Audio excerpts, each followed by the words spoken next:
Welcome back to another episode of Sailing into the Mystic. In our last episode, we began to do some major prep on the Mystic for a week-long trip to Catalina Island. We started with the long overdue cooling system service on our Yanmar motor, and we went from a clogged up and rusted out system to this beautiful overhauled system. After starting the week with our usual stop at West Marine for parts needed for the next projects, it was now time to do the final check and make sure everything was running nicely before moving on to some other crucial projects. Are you happy man now? Yeah, I am. Just get the cap on it, take it to its temperature range to, totally warmed up, to cool, check all the fluids again.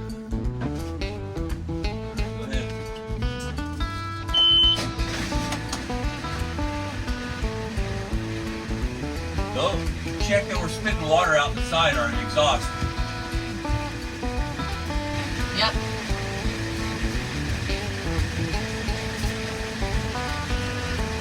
Alright, feel it.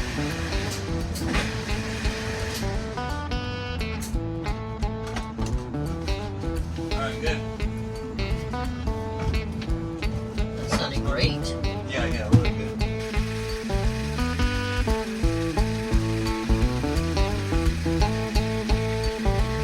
No water leaks, no thrown belts, no squeaky noises, and it ran through all the RPMs nicely. I still don't have a gauge on there, temperature gauge. So Right. Gotta get that, but everything's clean and clear, and everything's working right. It's not clogged now. Yeah, and there's a filter in front of it, so nothing's leaking. So we'll just get a cap and be good. Okay, our plan today is, things I'd like to get done today are get the gauges set in here, do the fridge, put the fridge, all the kit in the fridge, and pick that up.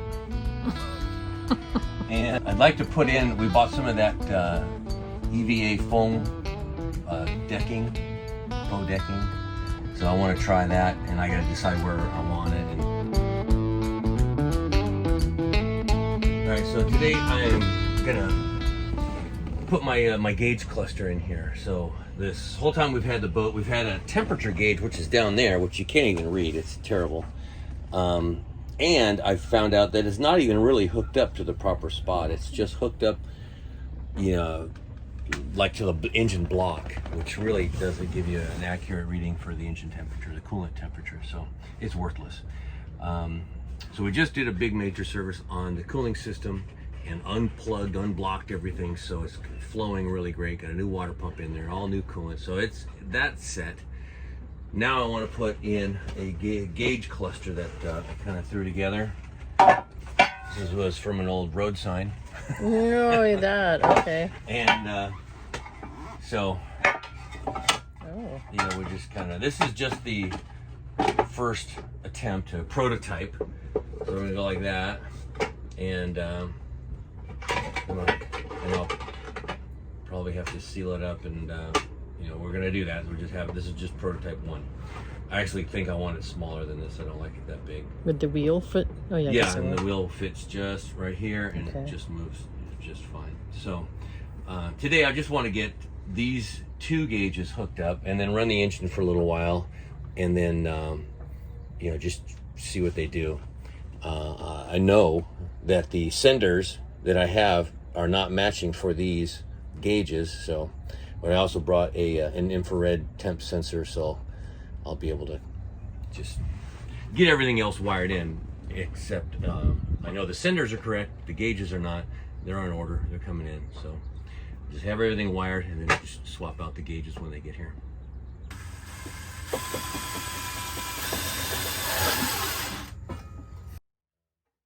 After going back and forth about where to install the gauge box, he settled on the highest location of his options.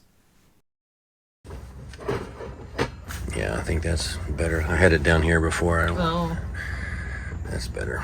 For the coolant temp sensor, and blue purple for the oil pressure sensor. Uh-huh. And red for power, black for ground. The new wiring had to be pulled all the way through from the gauges at the helm down to the engine below.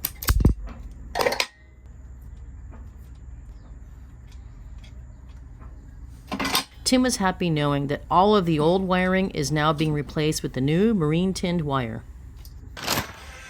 Thank you.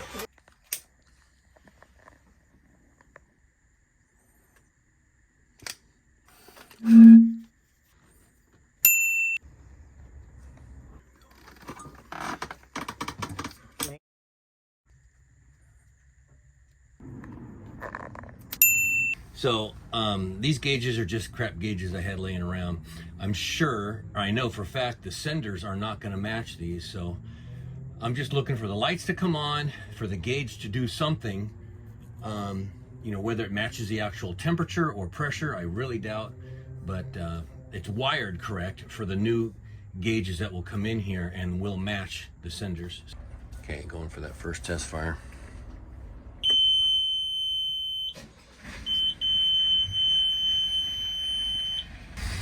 So again, that's not the right sender for this gauge. So just turning the key on, it went to 60. Starting it, it's gone to 80 just at idle. So like I said, it's not the right one. We're gonna play with it a little bit, rev it up in neutral.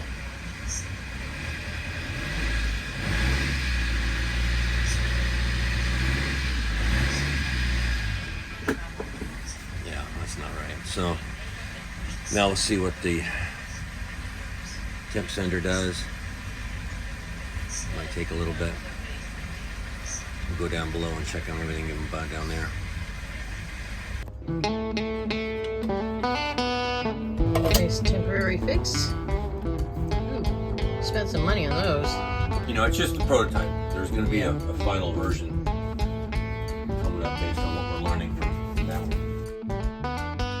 New fridge.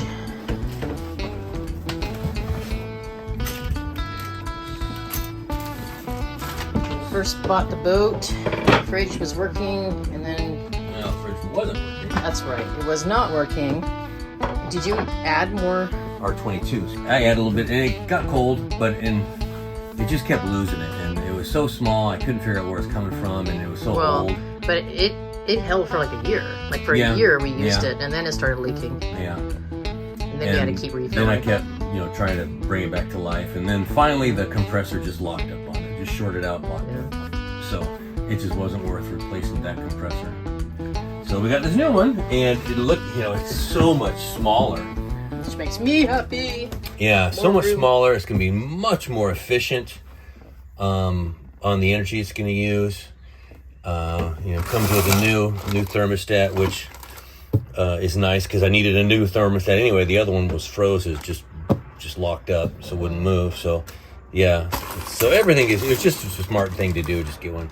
So we got one that would turn a box, a 14 cubic foot box into a fridge, and which is almost twice the size of our box area, but we want half of that, or less than half, really, another portion of that to be our freezer. So we're gonna, you know, kind of do some stuff to make it half of it freezer, half of it a. Basically, gonna fold this up into kind of like a box on one half of this fridge over here. You can see inside here we've got like a slant on the left side of the ice box. So we're gonna make that side the freezer, put a partition right where that groove is up. And the evaporator plate was going to be folded at 2 points so that it would fit at this end of the ice box. Food stored on the left side of the fridge, closest to the evaporator plate, will freeze, while food stored on the right side will be kept cold. That, what do you call that, panel will go on the left side around the walls. What is it, evaporator? Yeah. And then over here on this side, we'll somehow make a fridge out of this. We're still debating how to keep it organized with what kind of shelving and all that, but looks like I need to wipe down some more. I can't reach the bottom, so it's frustrating to me to put stuff all the way down there. So I don't, but yet this thing's going to keep this entire thing cold, so we should probably use all that space.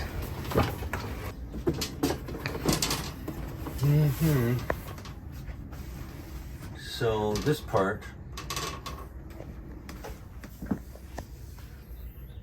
is going to be the part that has to go through the wall. The last person that put in the other system drilled a hole in the bottom of this tank, of the box, to feed the hoses through and everything. But I want to put a hole up higher in the box so it won't leak out so much of the cold air that it's producing. So this cold air is going to sink to the bottom. Well, if I drill another hole, then I'm going to have to spend a whole bunch of time and energy and money fixing that hole that they put, insulate the crap out of it again. So I'll probably just have to use that same hole. The booklet that comes with this kit is intended for several different versions of the kit. Our particular kit matches this page, which tells us we can only make bends in these specific spots on the evaporator plate. This is very tricky to do because you have to match up the locations of where you can bend to the measurements of your ice box. If you bend in the wrong location, you can easily kink crucial parts of the evaporator plate, making it dysfunctional. We ended up spending a couple of hours thinking this through before bending the panel because we knew that one tiny mistake could be very costly for us. We eventually settled on the locations for the bends, drew the lines, and then moved on to the next puzzle, which was to figure out how to make the bends with this dowel. 3/4 of an inch radius.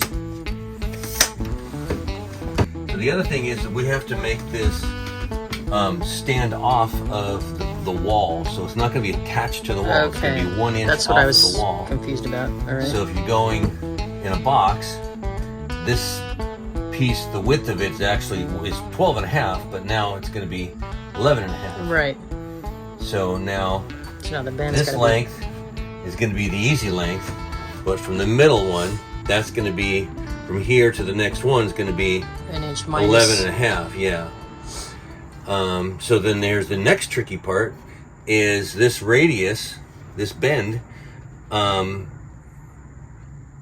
going to have to make the bend right in the middle of that. Right.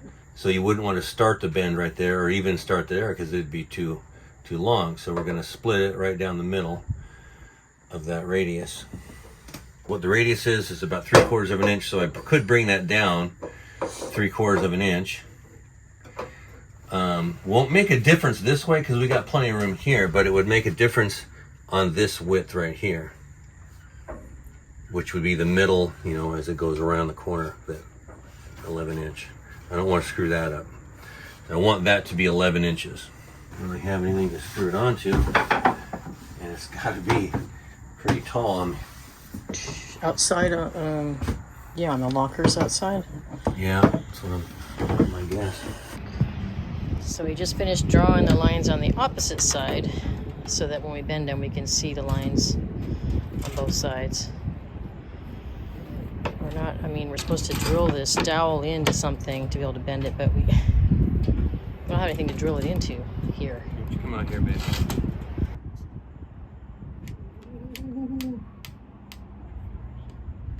Goes. First bend. On the first bend, we already realized we had made a mistake. That's what I was pissed off about when I was right there. Since we had room there, huh? Yeah, you should have done that one first. Can't flatten it out. No. Try and find out. It'd be about a $700 mistake. The way the plate bent over the dowel created a shift in the distance to the next bend we were going to make. So now we needed to move back where to make the next bend, which then put us into the zone of where you are not supposed to make a bend, according to the booklet.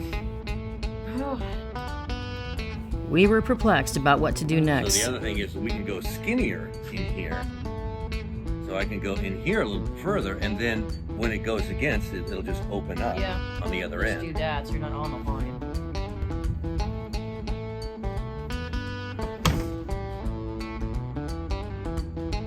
slides around so bad, it's hard to say where. All right, so you hold it on that line as best as you can.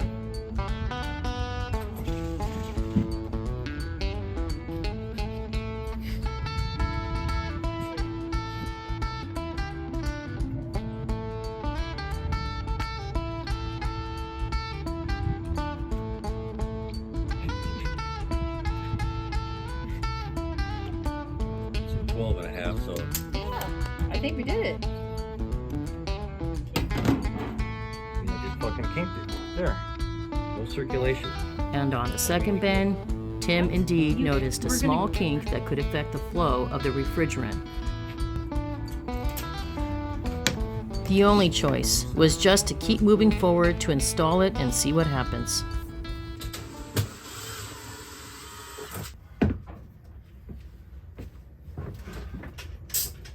Okay, so you have to get down there. See, there's a little hole right there. Yeah. I'm gonna feed that coiled up tube through there, and you're gonna gently pull through as I uncoil it, and you're gonna pull it through here, through there, and then just like back into that corner or whatever.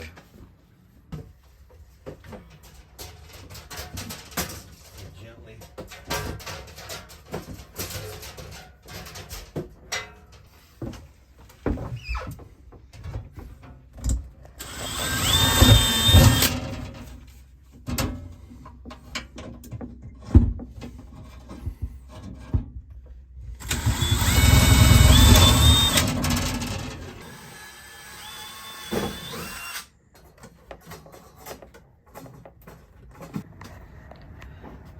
Said to turn the fridge on. Okay, you ready? Did you do it? Yeah. I hear something.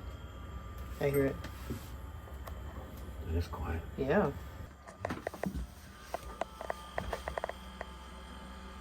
Oh my God, it's getting cold on this side. In that corner is where we saw kinks, and we've been worried. This is like freezing already down here. Yeah. It's like 28 degrees, which is below freezing. Yeah. Ready? Yes. So, this right here is 68 degrees. All right. Let's see what this is here, and we'll check on our 3 degrees. What? 3 degrees. That bottle of water. It's 13 degrees, 12 degrees. And let me bring it out. That's too cold. Oh my God.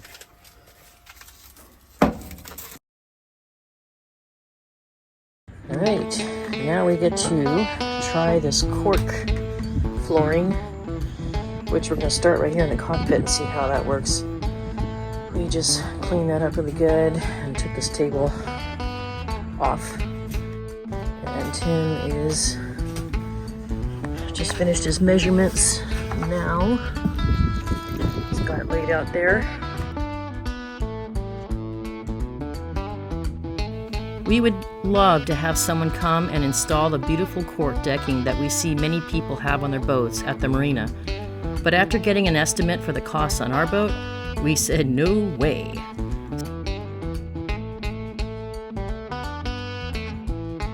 So then we found a much cheaper version of the idea on Amazon and wanted to try a sample out, just to see how well it works.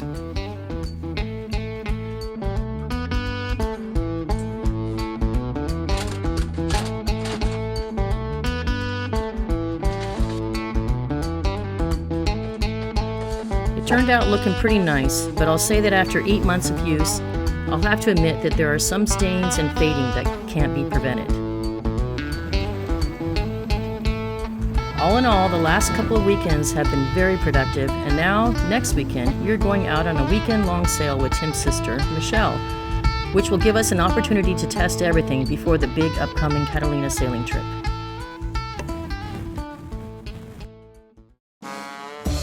Okay, this is Max Torque with his latest invention. No, when I'm working on boat stuff, it's Max Knot. Max Knot. Thank you. Wow, left-handed. Hello, sailing enthusiasts. If you haven't already, please subscribe to our channel. We are so close to monetizing. And if you've got something to say, please put it in the comments below. We would love to hear from you.